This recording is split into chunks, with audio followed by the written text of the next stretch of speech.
I have bought Minecraft on 5 different platforms over the years, and have played it on at least 4 of them. Therefore, I'm somewhat of an expert on how to navigate dark and treacherous caves. Throw in the fact that I have more IQ than Corekeeper has pixels, and you know it should be no more than a minor feat to succeed at this game. Without further ado, here's my first day's experience playing Corekeeper. One more line of ado. I'll tell you how I feel about the game at the end of the video.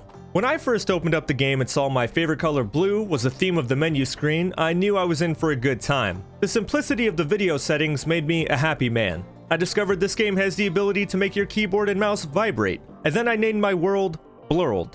I decided to do myself a favor and not play on a hardcore account. Then I created the ideal man. At least I think it's a man. Gendering 16-bit characters made me uncomfortable, so I moved on. What I know I am, though, is a fighter. I figured it couldn't hurt to start out with a little extra muscle. Mining can be done at one's own convenience. Fighting cannot. After a short cutscene, I found myself underground in front of a giant blue seashell, surrounded by what I could only imagine were vines, but what I soon discovered was wood. I started to get a lay of the land. Learning the UI of a new game isn't always easy. Luckily, Corekeeper is mostly similar to some other games I have played. It had crafting, torches, swords, pickaxes, everything you could ever want in life. I started to illuminate the dark and realized there was no predetermined path for me to take here. After checking in with these strange rock formations, I realized I was responsible for my own decisions here, so I went left to where I could barely see another open area was. I started beating the wall with my torch furiously as if it had insulted my mother. It took me a little longer than I'd like to admit, but I soon discovered you can have your pickaxe out, hold shift to pull out a torch, and then right click to place said torch.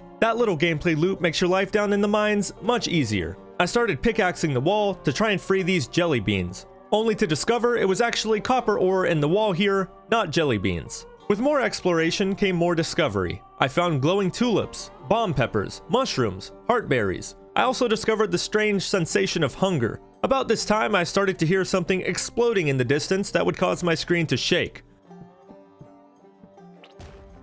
What the hell is going on? Shelve that problem for now. First, I have to get my ass kicked by an orange blob. After the blob beat me within an inch of my life, I figured it was time to learn how to heal. I ate some of the cave mushrooms I found, and life started to become good once again. Once I realized I was using my torch to hit things again instead of my sword, I went back for round 2 with the blob. If you notice I keep hitting things with my torch, don't worry, I will soon stop doing this. It just took me a little while to get the hang of it. I decided I was going to search for the cause of the explosions and rumbling. On my journey, I found water nicer looking than anything we have here in Texas. After using my superior hearing skills to see where I was going, I found it, the source of the rumbling. I didn't mention this yet, but it turns out the smooth jelly balls are harmless. They won't attack unless provoked. The jellies that have spikes, however, are aggressive. They live to kill. I did have some sort of master plan in my head about how I figured once I attacked the big guy, all the little guys would charge me. So I'd just take out the little guys first to save me the trouble. All of that immediately went out the window once I got too close to the big guy and he hit me with a 6-foot vertical leap.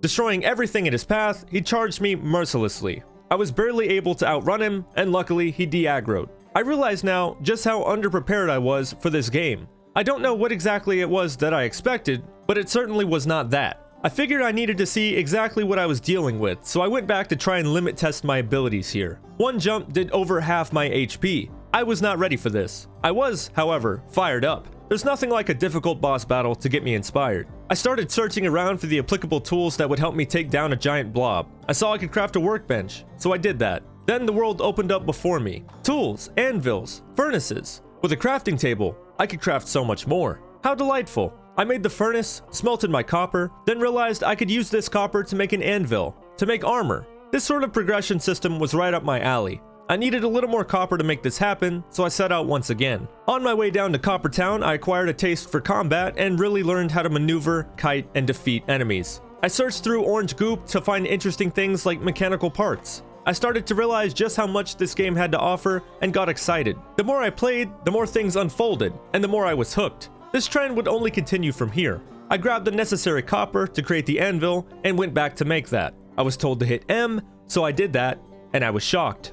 I set the anvil down and got to looking. I had 2 options, wood armor and copper armor. Wood I had plenty of, so I made a quick set of armor out of that. This would hold me over until I got enough copper to make a set of that. Fast forward a little bit here. I discovered this game has talent points and talent trees for multiple things like mining, running, combat, etc. I was wholeheartedly shocked this game put that much effort into this, and after reading what some of the perks did, I was pleasantly surprised. There were perks that let me mine more efficiently, perks that increased the chance to get double ore out of blocks, things like that, and so much more. I've been a sucker for talent trees ever since I discovered them on World of Warcraft all those years ago. I was enjoying this game more and more by the minute. Continuing on, I was told to investigate the sparkles over in the dark part of the cave. Turns out every time you see sparkles in this game, that means that there's ore over there. Usually sparkles mean I stood up too fast, so this was a welcome change of pace. I spent quite some time here mining around and chatting with the voices inside my head. I got quite lost in the sauce for a little bit here, just enjoying the atmosphere. While I'm sitting here going over this footage, I just realized the water had little spaces with bubbles. Those were probably spots to fish at. I didn't even notice that at the time. Like every young man must do at some point, I figured it was time to learn how to cook. Unlike other young men, instead of purchasing my cooking tools at Walmart, I created my own with my own 2 hands. I never realized it, but I've been cooking wrong all my life. I've always overcomplicated it. Corekeeper taught me all you really need to do is throw 2 different ingredients in a pot, and the food will cook itself. For example, throw a bomb pepper and a mushroom in your pot, and you will find yourself 1 mushy pepper wrap richer. Feeling experimental, I decided to get wild and throw 2 mushrooms in the pot. Lo and behold, this yields mushy mushroom soup. Move the f*** over, Gordon Ramsay. Next thing I did was dug my way straight to what seemed like the edge of the map. But it wasn't. It was just a cliff that I needed a bridge to cross. Luckily for me, and for you watching, I can create bridges in mere seconds. I can also instantaneously spawn shovels, which are useful for digging up these little X's on the ground that have all types of loot in them. Bridge time. I was now in uncharted territory. This place was known as the Clay Caves. Here I found some tin, and I also found out just how hard the walls are. I needed a better pickaxe to navigate this area, so I'll come back later. It was time to learn another valuable life skill, farming. I built my trusty hoe and went at it. I turned the ground from brown to dark brown. Seemed like a good first step, then ventured off to get some water. In real life, I know very little about farming. That didn't stop me here. I put the seeds in the dirt and I watered them. Having solved world hunger, I was feeling pretty good about myself. I decided to invest in a better future and use some of my copper to make a copper pickaxe. This proved to be a worthy investment as I was now flying through these walls. After much more rooting around, I came back home to fully grown peppers. I was now a miner, a chef, and a farmer. I started to randomly put together different foods once again to see what I could come up with. Turns out if you eat glow tulips, your character glows in the dark. Normally eating something that makes you glow in the dark would be considered very bad, but in this game it is good. I can appreciate that. It was time for an upgrade, an armor upgrade. I finally had enough copper to make a new set of armor, so I did. Feeling invincible in my new duds, I figured it was time to try and take down the old blob once again. Surely with this armor upgrade, it was time to make it happen. Upon engaging the blob, I noticed something I hadn't before. This blob had a name, Glurch, the Abominous Mass. This time around, I gave Glurch a good run for his money. I figured out a good way to lure him around and get some strikes in. Eventually though, I took too much damage and had to back out of the fight. I hadn't beaten him yet, but we got closer than we did before. I started using my massive brain to figure out a game plan for the food I needed to beat Glurch. I also decided to clear out the area of little blobs as well as the orange slime that slowed down my movement speed.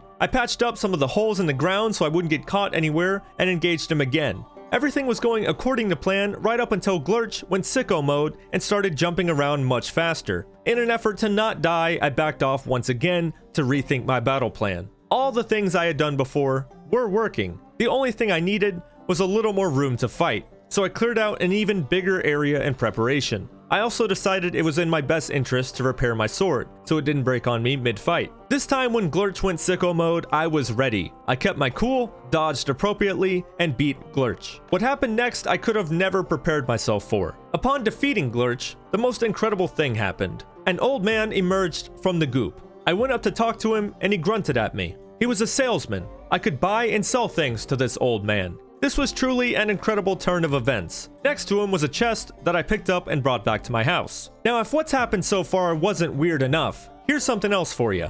My next objective, I shit you not, was to build a small house with a bed in it, so I could convince the old man to move in. If this isn't peak gaming experience, I don't know what is. To build a bed, you need fiber, which I did not have. Fiber can actually be found in the Clay Caves, that area that I discovered to the west earlier. Before I left my home base, I figured I'd go ahead and build the exterior of the house that the old man was going to live in. It wasn't much, but it was honest work. I included a door and a bucket of slime oil, all the necessary conditions to get one old bearded man to move in, besides the bed. The clay caves are a tad strange. They're home to these nasty larva things, which are surprisingly deadly. Worse than that, there's also the exploding bug. Can I just say how truly awful that sounds? Imagine bugs that seek you out so they can explode on you. That really is a hell I'm not prepared for. I made my way back home with a total of 4 fiber. For the bed, I needed 5. If there are any mathematicians out there, you'll quickly realize that I am 1 fiber short. Luckily though, I had a grub kapok seed, which obviously, as the name implies, grows into fiber.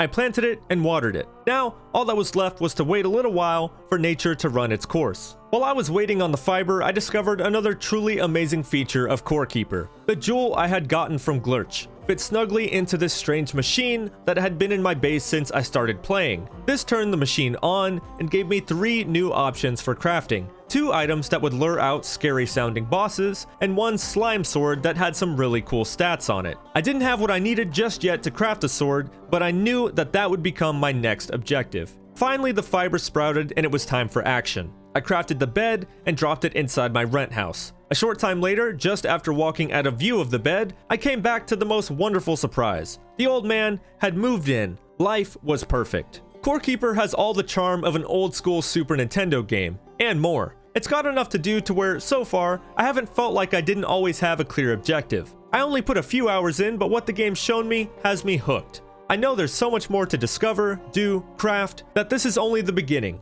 I don't know how much the game's going to be when you're seeing this video, but right now, all I've spent was $13, and I can confidently say that it's worth every penny. Seeing as how it's in early access and they've already done so much, and they only plan on adding more and more, I'm excited for the future of Core Keeper. A viewer of mine, Guys I'm Helping, said it best. What a peepo comfy game. I agree. It feels relaxing and rewarding just mining around for things you need. Yet the one boss battle I participated in provided a stark contrast to the peaceful mining. I was fully focused and engaged during that fight, so this game has the potential to really test your skills and challenge you in all the right ways, and then reward you with bearded old men that try and sell you things and strange items that unlock even stranger items. I love it. If you guys like this video, then give it a thumbs up. Subscribe for more Core Keeper content, and if you ever want to watch me film one of my videos live, head on over to twitch.tv/FinestXI and drop a follow. If you guys want early access to my YouTube videos like these fine viewers have here, then check out my Patreon page. A special shout out to the VIP patrons, Nick RSA, Dr. Johan Calabag, Hugh6707, Jokes with Dad, Def Not Dallas Moreno, and Willy Boy Wonder. You guys rock. My name is FinestXI, and I'll see you in the next one.